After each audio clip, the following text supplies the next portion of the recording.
আসসালামু আলাইকুম, আশা করি আপনারা সবাই ভালো আছেন। আমরা আজকে ইনশাল্লাহ নতুন একটা এক্সপেরিমেন্ট করব কনক্রিট ল্যাবের, যার নাম হচ্ছে unit weight and voids in aggregate. একটা অ্যাগ্রিগেটের ভেতরে কী পরিমাণ ভয়েড আছে, কত পার্সেন্ট ভয়েড আছে, পাশাপাশি এর ইউনিট ওয়েট কত, মানে একক আয়তনের ভরটা কত বা ওজনটা কত, সেটি আমরা বের করার চেষ্টা করব এই এক্সপেরিমেন্টের মাধ্যমে। তো এই এক্সপেরিমেন্টের যে স্ট্যান্ডার্ড স্পেসিফিকেশন সেটা হচ্ছে ASTM standard requirements of specification C29, মানে হচ্ছে ASTM এর কোড অনুযায়ী এই যে আমরা এই যে এক্সপেরিমেন্টটা করব সেটা তারা C29 হিসেবে ডিসক্রাইব করছে তাদের কোডের মধ্যে। তো এটা পড়ার আগে আমরা দেখিয়েছি আজকে আমরা ইনশাল্লাহ কী কী দেখব। This test method covers the determination of unit weight in a compacted or loose condition of fine and coarse aggregate. Fine aggregate R coarse aggregate এর লুজ কন্ডিশনে, ড্যান্স কন্ডিশনে বা কম্প্যাক্টেড কন্ডিশনে এর ইউনিট ওয়েট কীরকম হয় সেটা বের করার চেষ্টা করব। এখন প্রশ্ন হচ্ছে, স্যার এটা বের করে আমার লাভ কী? ইউনিট ওয়েট যদি আপনি জানেন তাহলে একটা বস্তু কী পরিমাণ, কতটুকু ভলিউম লাগবে, পাশাপাশি স্পেসিফিক গ্রেভিটি কীরকম, এটা পানিতে ডুববে না ভাসবে, এই অনেক কিছু আপনি জানতে পারবেন জাস্ট এই একটা ইউনিট ওয়েটের ভ্যালু দ্বারা। Unit weight values of aggregate are necessary for use in many methods of selecting proportion of concrete mixture. Concrete mixture কখন আপনি কোন মেটেরিয়ালসটা বা কোন এগ্রিগেটটা ইউজ করবেন সেটা ইউনিট ওয়েট থেকে জানা যায়। They make also be used for determining mass and volume. এটা আমি একটু বললাম, আপনি যদি ইউনিট জানেন সেক্ষেত্রে আপনি মাস পাবেন। ওয়েটকে জাস্ট 9.81 দ্বারা ভাগ করলেই যদি কিলোমিটার থাকে সেক্ষেত্রে মাস চলে আসবে, মানে মাসের সাথে জি গুণন করলে ওয়েট পাওয়া যায়। আর আপনার যদি ইউনিট ওয়েট জানা থাকে সেক্ষেত্রে আপনি ভলিউমও পাবেন। ধরুন আপনি যদি একটা এগ্রিগেটের ওয়েট নিলেন, নেওয়ার পর যদি আপনার জানা থাকে যে এর ইউনিট ওয়েট কত, তাহলে এই ওয়েটকে ইউনিট ওয়েট দ্বারা ভাগ করলে আপনি ভলিউম পাবেন যে কত ভলিউমের এগ্রিগেটটা এখানে আছে। তো এই হচ্ছে আমাদের ইউনিট ওয়েট বের করার কারণ বা উদ্দেশ্যগুলো কী। এখন আমি এতক্ষণ ধরে বলতেছি যে ইউনিট ওয়েট, তার মানে ইউনিট ওয়েটটা আসলে কী জিনিস, যদি একটু ডেফিনেশনগুলো দেখি ভালো করে। ইউনিট ওয়েট হচ্ছে মাস অথবা ওয়েট। আমি আবার বলতেছি মাসের ওয়েটের মধ্যে সম্পর্ক জাস্ট মাসের মধ্যে শুধু ভর থাকবে আর ওয়েটের মধ্যে এম গুণন জি থাকবে, মানে এম জি হচ্ছে ওয়েট আর এম হচ্ছে মাস। আমরা যে বাজারে যা কিছু কিনি ওগুলো আসলে ওয়েট কিনি, মানে ওয়েট হিসাবে কিনি। The mass or weight of a unit volume, একক আয়তনে যে পরিমাণ আপনার ওজন সেটাকে আমরা বলতেছি unit weight. The unit weight of both fine and coarse normal weight aggregate falling within the ASTM grading limit are generally in the range of 1450 থেকে 1750 কেজি পার মিটার কিউব। এর কথাটা মানে হচ্ছে 1 মিটার কিউব আয়তনে ওই অ্যাগ্রিগেটটার ওজন হবে 1450 থেকে 1750 কেজি। ধরুন যে 1 মিটার দৈর্ঘ্যের, 1 মিটার প্রস্থের এবং 1 মিটার উচ্চতার আপনি যদি একটা পাতিল নেন, এই পাতিল যদি একটা অ্যাগ্রিগেট দ্বারা ফিল করেন, একদম পরিপূর্ণভাবে এটা ফিল আপ করেন, দেন আপনি যদি ওয়েট নেন তাহলে এগ্রিগেটের ওজন আসবে 1450 থেকে 1750 কেজির মতো। আর আপনি যদি 1 ফিট কিউবের একটা পাত্র নেন, দৈর্ঘ্য প্রস্থ উচ্চতা সব দিকে 1 ফিট 1 ফিট 1 ফিট করে, দৈর্ঘ্য 1 ফিট, প্রস্থ 1 ফিট, উচ্চতা 1 ফিট, সেক্ষেত্রে এর ওয়েট হবে 90 থেকে 110 পাউন্ডের মতো। আর আমরা একটা বলছিলাম কি আমাদের আজকে এই ইয়ার পার্সেন্টেজ বের করবো। তো ইয়ার পার্সেন্টেজ সাধারণত 35 থেকে 40%-এর মধ্যে হয় অন টোটাল ওয়েট অফ এগ্রিগেটের যতটুকু ওয়েট তার 35 to 40% সাধারণত আমাদের ইয়ার ওয়েট থেকে। The unit weight of the mixture of fine aggregate and course aggregate is maximum when the fine aggregate contents is 35 to 40% of weight of total aggregate. আপনার unit wait মিক্সচারের কখন সবচেয়ে বেশি হবে? যখন when the fine aggregate content, fine aggregate মানে কোনগুলো আমি বলছিলাম আগে 4 নম্বর সিপ দিয়ে যেগুলো পাস করবে সেগুলো হচ্ছে ফাইন এগ্রিগেট। ফাইন এগ্রিগেট যদি টোটাল এগ্রিগেটের 35 থেকে 40%-এর মধ্যে থাকে তো সেটা হবে আমাদের ম্যাক্সিমাম ইউনিট ওয়েট। আর এয়ার ওয়েট কী জিনিস? Air weight is the space fill with air, মানে হচ্ছে বাতাস দ্বারা আপনার এগ্রিগেটগুলোর যতটুকু পূর্ণ, যত পার্সেন্টেজ সেটা হচ্ছে বাতাস। The void content range from the 35 to 40% for coarse aggregate. একটা কাছে কথা বললাম আমি 35 থেকে 40% মধ্যে। আর void ratio range from about 45% for fine aggregate. Fine এগ্রিগেটের ক্ষেত্রে এই ভয়েড রেশিওটা হয় 40 থেকে 50%-এর মতো। Light weight aggregate, normal weight aggregate, heavy weight aggregate নামগুলো অনেক শুনবেন, সহজ করে বলে দিচ্ছি। The unit weight of aggregate is less than 1120 kg per metre cube. যদি এরকম হয় সেক্ষেত্রে আমরা এটাকে বলবো লাইট ওয়েট, মানে হালকা weight aggregate. The corresponding concrete has a bulk density less than 1800 KG per metre cube. ওই কংক্রিটের বাল্ক ডেন্সিটি হয় 1800 কেজি পার মিটার কিউবের মতো। নর্মাল ওয়েট এগ্রিগেট যেগুলো, সেগুলোর ইউনিটটা হয় সাধারণত 1520 থেকে 1680 কেজি পার মিটার কিউবের মতো।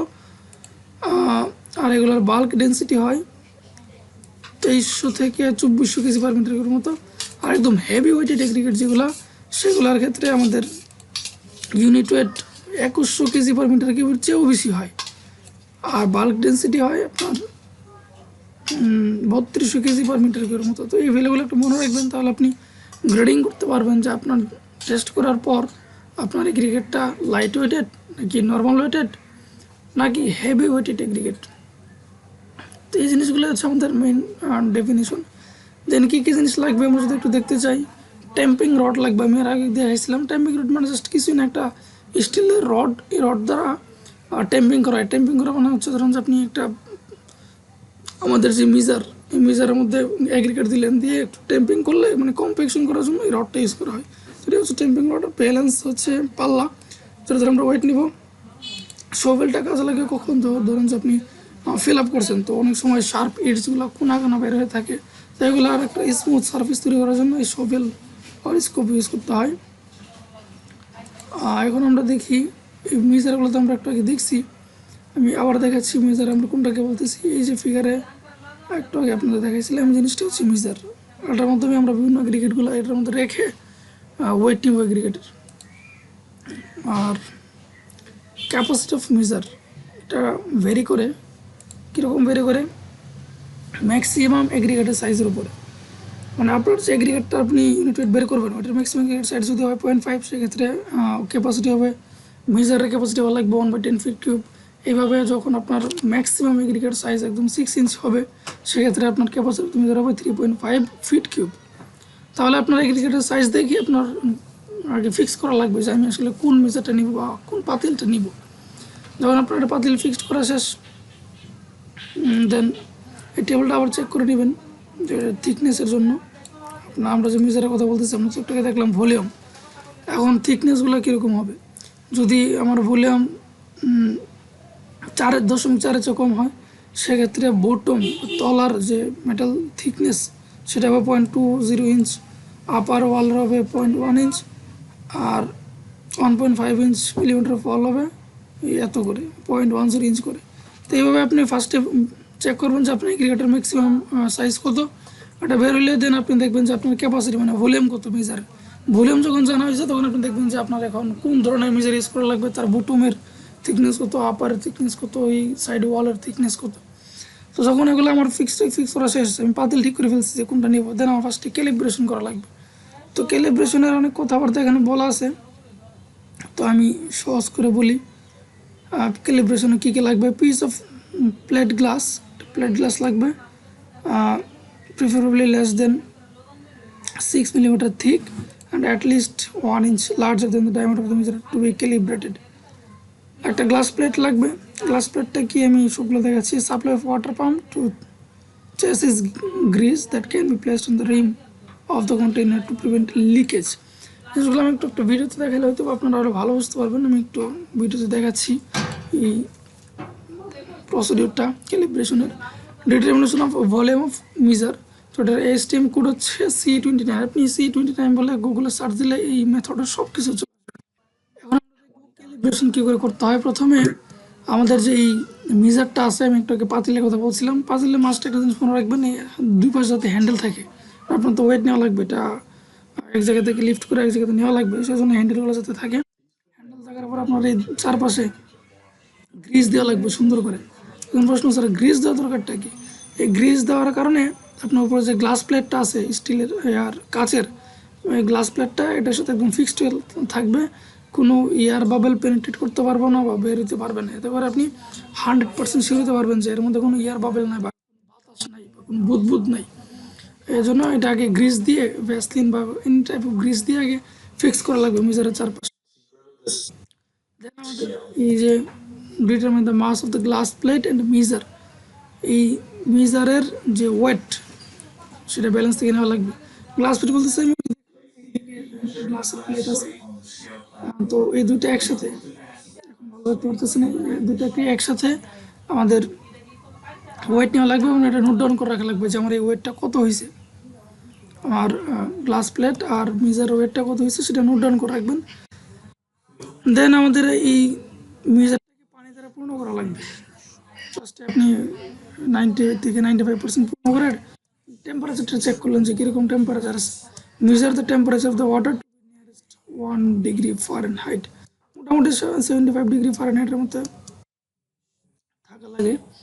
আর দেন এটা সবটা ফিল আপ করে আমাদের চেক করা লাগবে যাতে কোনো এয়ার ভয়েড না থাকে। তো এটা কী করে করা যেতে পারে, আপনি একদম সবটা ফিল করলেন, মানে এক্সেসে যদি কোনো পানি থাকে সেটা রিমুভ করার জন্য এই গ্লাস প্লেটটা দিবেন, সুন্দর করে দিবেন, এক পাশ থেকে দিয়ে রেখে আর পাশে চাপ দিবেন, তাহলে এক্সেস পানিটা চলে আসবে।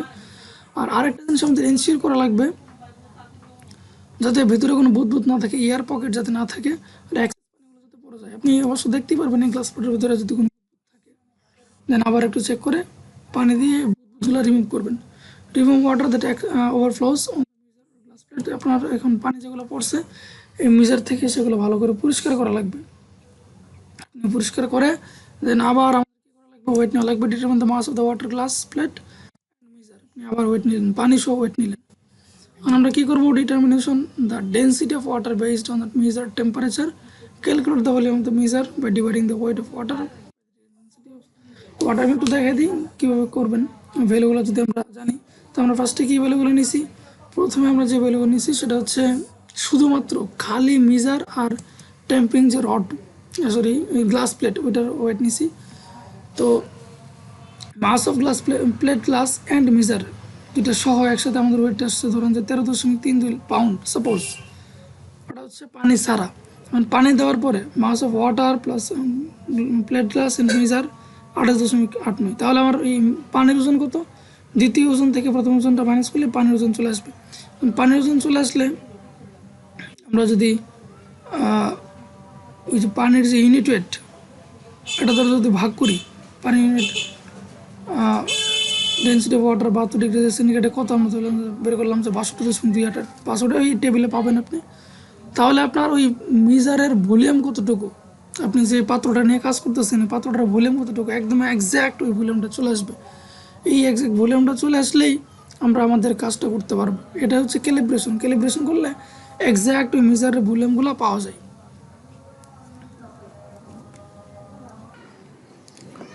আমরা আমাদের ওয়াটারের যে ডেন্সিটি ইউজ করছি বিভিন্ন টেম্পারেচারে, সেটা আপনারা এই টেবিল থেকে পাবেন। কত ডিগ্রি ফারেনহাইটের জন্য, কত ডিগ্রি সেন্টিগ্রেডের জন্য পানির ডেন্সিটি কত, সেটা এখান থেকে বসালেই আমাদের ওই যে মিজারের ভলিউমটা আমরা পাবো।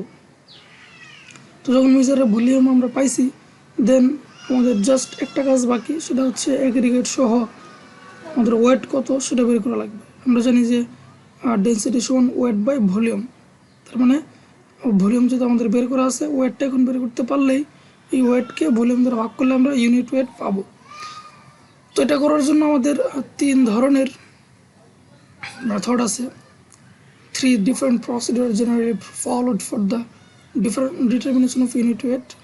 নাম্বার 1 হচ্ছে শোভেলিং প্রসিডিউর, নাম্বার 2 হচ্ছে রডিং প্রসিডিউর, নাম্বার 3 হচ্ছে জিগলিং প্রসিডিউর।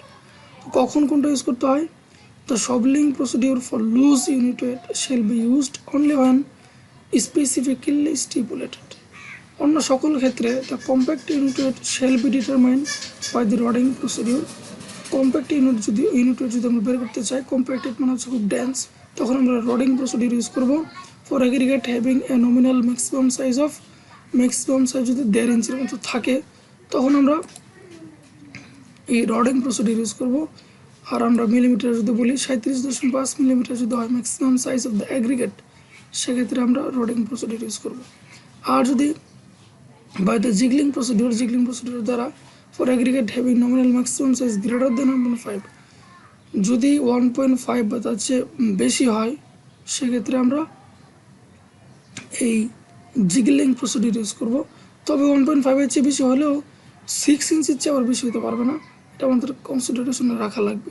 তার মানে এগ্রিগেটের সাইজ যদি 1.5 ইঞ্চের কম হয় সেক্ষেত্রে আমরা রডিং প্রসিডিউর ইউজ করবো, আর 1.5-এর চেয়ে যদি বড় হয় কিন্তু 6 ইঞ্চির চেয়ে যদি ছোটো হয় সেক্ষেত্রে আমরা জিগলিং প্রসিডিউর ইউজ করব। তো আমি এখানে আপনাদের এই রডিং প্রসিডিউরটা একটু বলে দিতেছি। রডিং প্রসিডিউরের ক্ষেত্রে আমরা কী বলছিলাম যে গ্রেডিং সাইজ 1.5 ইঞ্চির চেয়ে ছোটো হবে। তো প্রথমে কাজগুলো একদম সহজ। ফিল দ্য মিজার, আমাদের যে বালতি বা মিজারটা আছে ওইটার 1/3 fill and level the surface of the with the finger. 1/3 fill up করে আমাদের আঙ্গুল দ্বারা এটা সমান করা লাগবে, নখ দ্বারা বা আঙুল দ্বারা আপনি যাই বলেন। Rod the layer of aggregate with 25 Stokes. আমরা যে বলছিলাম আমাদের একটা রড লাগবে, যে রড দ্বারা আমরা 25 বার স্টোক করে সমানভাবে যাতে কম্প্যাক্টেড হয় সেটা করার চেষ্টা করবো। Of the tamping rod evenly distributed over the সার্ফেসের সমানভাবে, শুধু এক জায়গাতেই 25টা না, চারপাশে এই জায়গাতে ওই জায়গাতে পুরো সার্ফেসের মধ্যে 25 স্টোক করবো। ফিল দ্য মেজার 2/3, দেন 1/3 যখন হয়ে গেছে 2/3 আবার এইভাবে ফিল করবো, করে আঙুল দ্বারা সমান করবো উপরের পৃষ্ঠটা, করে আবার এই 25 বার আমরা স্টোক করবো ওই রড দ্বারা। আবার 2/3 যখন ফিল আপ করছি বাকি যতটুকু আছে, finally fill the measure overflowing and the rod again in the manner previously mentioned. Then এইভাবে করতে করতে আমরা একবার সবটা ফিল আপ করে আর ট্যাম্পিং করবো। লেবেল the surface of the aggregate with the finger, আবার আঙুল দ্বারা এটা সমান করবো, or straight edge in such a way that any slight projection of the larger piece of the quartz aggregate approximately balance the larger voids in the surface below the top of the measure. তার মানে হচ্ছে এরকমভাবে যখন আপনি কাজ করবেন তখন দেখা যাবে যে অনেকগুলো এগ্রিগেটের একটা কোনা উপরে বের হয়েছে, ওইটার একটা কোনা বের হয়েছে। তো ওইটাকে স্মুথলি একটা সার্ফেস আনার জন্য, মানে সমান একটা সার্ফেস আনার জন্য আপনি ফার্স্টে ফিঙ্গার দিয়ে দিয়ে সমান করার চেষ্টা করবেন। এমনভাবে সমান করার চেষ্টা করবেন যাতে করে আপনার বিভিন্ন এগ্রিগেটের মধ্যে যে ভয়েড আছে, ধরুন যে একটা এগ্রিগেটের ভয়েড আর একটা এগ্রিগেটের যে অ্যাঙ্গুলার একটা ডাইমেনশন আছে ওই ডাইমেনশন দ্বারা ফিল আপ হয়, যাতে করে কম্প্যাক্ট একটা মিক্স তৈরি হয়। এগুলো করার সময় কিছু জিনিস মাথায় রাখা লাগবে। In rodding the first layer do not allow the rod to strike the bottom of the measure forcibly. খুব জোরে আপনি প্রথম লেয়ারেই স্টক করবেন না, দেখা যাবে যে পরে মেজারের তলায় করে ফেটে গেছে বা ছিদ্র হয়ে গেছে। আচ্ছা, in rodding the second and third layer use vigorous effort, কিন্তু 2/3 বা যখন উপরের অংশটা করেন তখন আপনি ভিগোরাসলি এফোর্ট দিতে পারেন জোরে, but do not apply such a force as to cause the tamping rod to penetrate the previous layer of the aggregate. আবার এত জোরে দিবেন না যে দ্বিতীয় অংশ যখন কাজ করতেছেন তখন প্রথম তৃতীয়াংশের মধ্যে আপনার রড চলে গেছে। আচ্ছা, determine the mass of the measure plus its contents and the mass of measure alone and record the value to nearest point 1 pound. এটা হচ্ছে আমাদের উদ্দেশ্য। যখন আপনার মেজারটা ফিল আপ করা শেষ তখন আপনি মেজার আর এগ্রিগেট সহ একবার ওয়েট নেবেন, আবার শুধুমাত্র মেজার ওয়েট নেবেন। এতে করে কী হবে, মেজার এগ্রিগেটের ওয়েট থেকে আপনি মেজার ওয়েটটা বাদ দিলে এগ্রিগেট কতটুকু ওয়েটটা পাবেন। তো আমি এখন আপনাদের জন্য সহজ একটা ক্যালকুলেশন দেখা দিতেছি। Calculate the unit weight for the rodding procedure as follows. M equal G minus T বা ভি। এখন জি কি, টি কি, ভি কি? ভি তো আমরা একটু আগে বের করছি, সেটা হচ্ছে মেজারের ভলিউম। আর জিটি কি জিনিস? জিটা হচ্ছে mass of aggregate with measure, measure সহ ওয়েটটা কত। আর টি হচ্ছে শুধুমাত্র মেজারের ওয়েটটা কত। জি থেকে টি মাইনাস করলে আমরা এগ্রিগেট ওয়েট পাবো, ওয়েটকে ভলিউম দ্বারা ভাগ করলে আমরা আমাদের যে উদ্দেশ্য unit weight of the aggregate সেটা পাবো।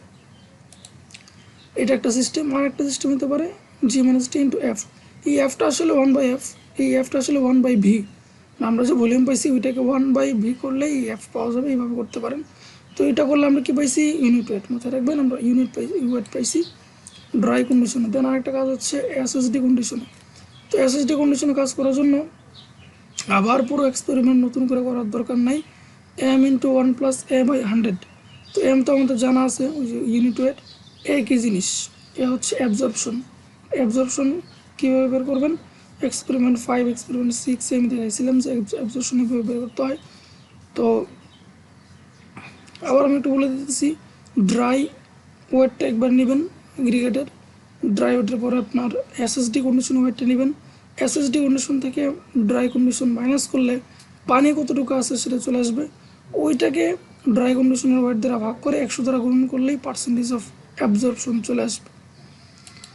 তো এটা যখন চলে আসলো তখন এই যে এর মান এখানে যদি আপনি বসাই দেন 1+a/100, তখন আপনি এসএসডি কন্ডিশন ইউনিট ওয়েট কত সেটাও চলে আসবে। ভয়েড কন্টেন্ট কীভাবে বের করবো আমরা, S into G, S into W minus M divide by S into W, তার সাথে 100 দ্বারা গুণন। তো এসটা কি জিনিস, আমরা আগের এক্সপেরিমেন্টে স্পেসিফিক গ্র্যাভিটি কীভাবে বের করতে হয় সেটা বের করছি। আর ডব্লিউটা হচ্ছে ডেন্সিটি অফ ওয়াটার, সেটা 62.4। S ইন্টু ডব্লিউ, S বুঝলাম, ডব্লিউ বুঝলাম, আর এমটা তো আমরা একটু আগে বের করছি ইউনিট ওয়েট। এটাকে 100 দ্বারা গুণন করলেই আমাদের ভয়েড কন্টেন্ট কত পার্সেন্ট আছে সেটা বের হয়ে যাবে। তো এটা যখন বের হয়ে গেছে আমাদের আনসার কী হবে, unit wait at dry condition, unit wait at SSD condition and void content of the aggregate. তো এই মোটামুটি আমাদের 3টা জিনিস।